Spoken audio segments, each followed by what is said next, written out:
Have you been feeling the effects of stress, burnout, or anxiety at work? Listen to the Anxious Achiever podcast to rethink the relationship between your career and your mental health. Get the Anxious Achiever wherever you find your podcasts and walk away with practical advice you can implement today. LinkedIn presents. In reality, most rural Americans are moderate. If Democrats want to gain a foothold in rural America, they need to stop looking down on the people and towns within it. As the great late Harvard philosopher Judith Sklar observed, small daily cruelties can be the worst sort of pain. For some rural Americans, they are only too aware of how they are conveyed in the media by liberal elite.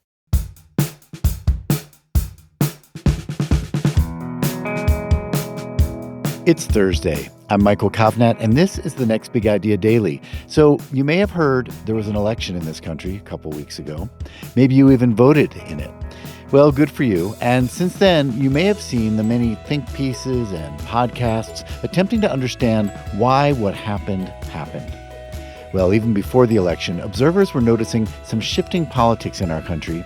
One such observer is Elizabeth Currid-Halkett, author of the 2023 book, The Overlooked Americans, The Resilience of Our Rural Towns and What It Means for Our Country. Elizabeth is a professor of public policy at the Price School at the University of Southern California and the recipient of a 2023 Guggenheim Fellowship. In her book, she pushes against the conventional wisdom that says that rural America is in crisis, stuck in economic stagnation and opioid addiction.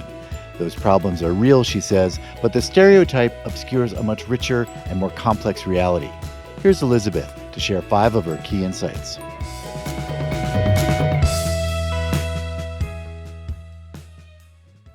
Rural Americans are often castigated as backward and intolerant, even racist.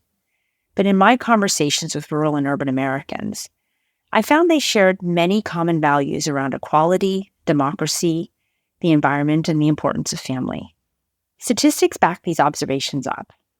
I studied the University of Chicago's General Social Survey and found that on most topics, rural and urban Americans shared many of the same views.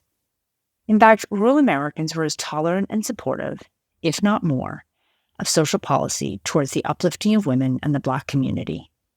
For example, 21.4% of rural Americans with a bachelor's degree agree that the government should support the Black community, while that figure is 19.8% for those who live in cities. According to the GSS, the greatest advocates for supporting preferential hiring for Blacks are rural Americans with less than a high school education, not the educated and urban, as is the conventional wisdom. Almost 80% of rural residents agree or strongly agree that women should be hired and promoted. That figure is almost 73% for urban Americans. Both rural and urban Americans are equally disenchanted with our government. 47% of urban and 44% of rural respondents have hardly any confidence in the executive branch.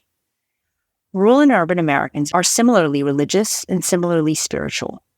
This blur of statistics shares something very crucial. Rural Americans are not intolerant and backward. Their responses are similar to those of their urban counterparts, and in some instances, they show even more openness on issues of gender and race. Why does rural America vote Republican? Despite the conventional wisdom, it is not necessarily because of Trump. Mythology persists in this country around Trump's sway over rural America. In reality, as the work of political scientists Noam Lupu and Nicholas Carnes found, over the past several decades, rural America has been inching more Republican with each election cycle. Reagan, both Bushes, and Romney were all supported by rural America.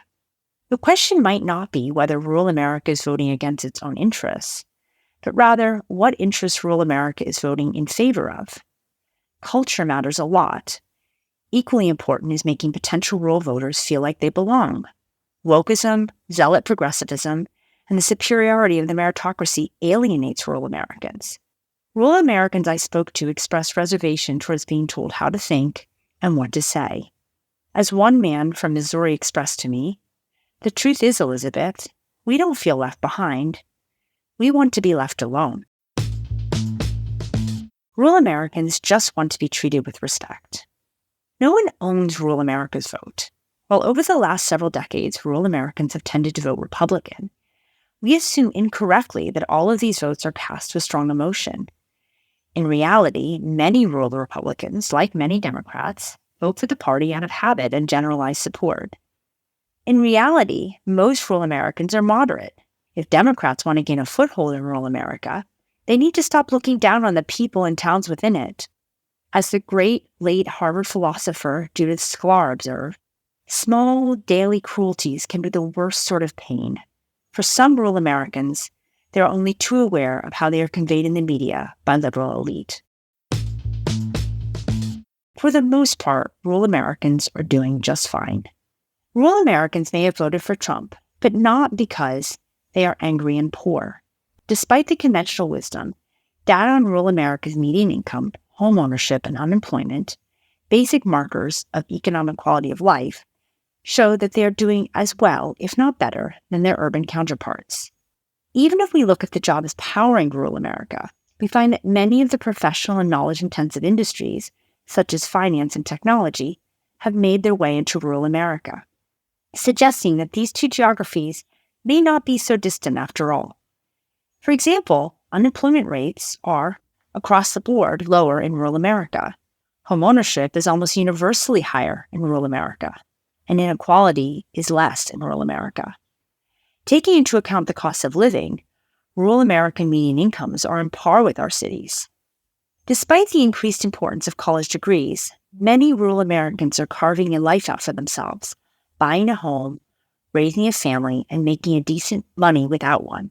There are parts of rural America that are suffering, namely Appalachia and the South. But these places need to be looked at separately and with care. Our current gross generalizations of rural America are misrepresentative and unhelpful. Rural Americans, like all of us, are contradictions and multitudes. I interviewed a woman from Kentucky who is anti-vaccine, anti-climate change, wary of gay marriage. I interviewed a woman from Kentucky whose dream in life was to open an orphanage for children who lost parents to the opioid crisis, who, if she had all the money in the world, would buy teeth for those who lost theirs due to drug addiction. Who emailed me to say hello every once in a while and to thank me for the research I was doing. What if I told you these two women were actually the same person? I interviewed an avid Republican from Wisconsin who voted for Trump twice. What if I told you his answers to my interview questions on democracy, racism in America, and marriage equality were no different from those of the Wisconsin progressive public defender who disdained Trump? One thing that I really uncovered in my research is that people are multitudes and contradictions. After all, we all are. Our stereotypes are doing us nothing but a disservice.